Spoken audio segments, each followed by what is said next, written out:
Alaska Garden.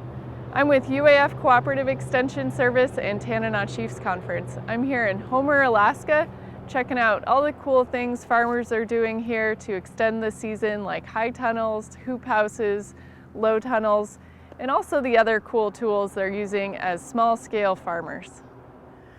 I'm here at Oceanside Farms in Homer, Alaska with Don McNamara, and here at Oceanside they use organic methods for growing vegetables. So we're going to learn all about the compost piles you see here, and Don's going to tell us what goes into these compost piles. Okay, first thing you have to do is keep your eyes open.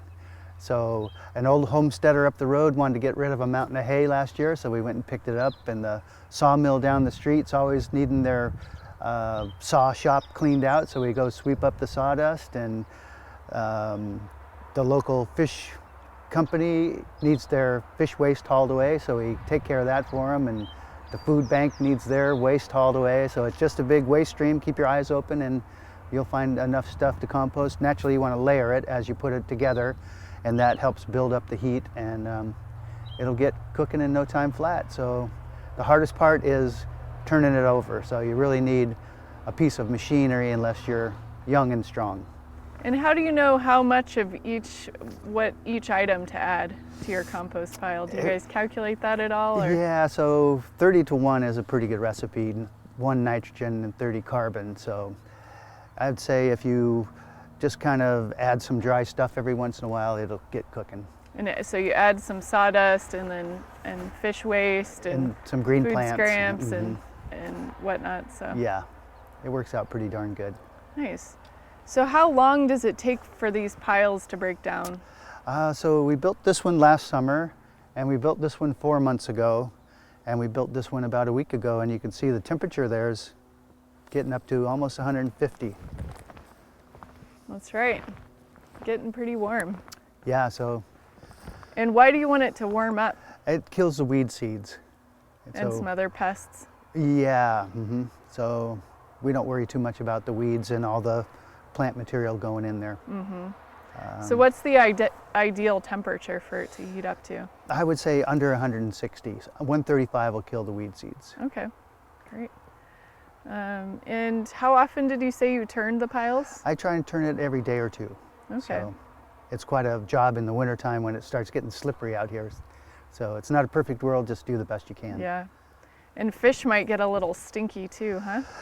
The fish usually goes away in just about 3 or 4 days, fish smell. So yeah, the air, when you turn it, the air really helps keep the smell down. Okay. So if it starts getting smelly, you need to turn it.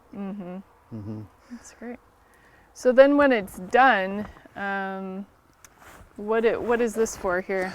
So this is a bread tray that they have at the supermarket, and once you're done, you can just throw it on the bread tray. It has 3/4 inch holes. Load it up a little bit and give it a quick shake. Nice. Into your bucket and squish everything you can. What doesn't go through, put it back in the system. All right. And you're ready to go. We do add some biochar also. You can see over here, Terra Perta. In the Amazon, the Indians made their soil with charcoal. The soil is still fertile today. Great. So you're using a lot of waste from town, from the fish, the sawmill, and biochar. So it sounds like a really excellent mixture. And do you have to add anything else in addition to your compost? A little water. Water always helps. You want it to be wet enough that you could squeeze it and get a couple drops out. Okay.